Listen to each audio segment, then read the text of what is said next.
প্রিয় দর্শক, আপনারা দেখছেন কুষ্টিয়া জেলা যুব দলের সাধারণ সম্পাদক পদপ্রার্থী ফুয়াদ শামীমের পক্ষ থেকে ঈদ শুভেচ্ছা, শহরবাসীকে ঈদ শুভেচ্ছা দিচ্ছে এবং ঢাকা থেকে আগত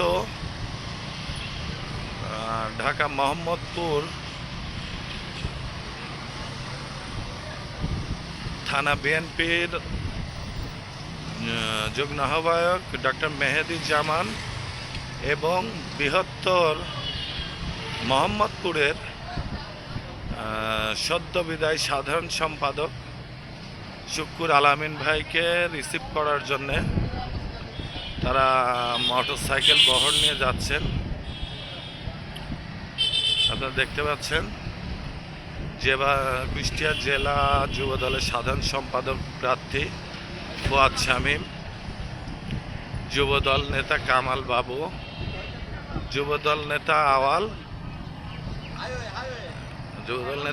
এবং যুবদল নেতা শাকিরের ইয়েতে যাচ্ছে। সবাই আপনারা দেখছেন, আপনারা আমাদের সাথেই থাকুন। আপনাদেরকে আমরা টোটালি আজকের অনুষ্ঠানটা আপনাদেরকে আমরা দেখাবো। ধন্যবাদ।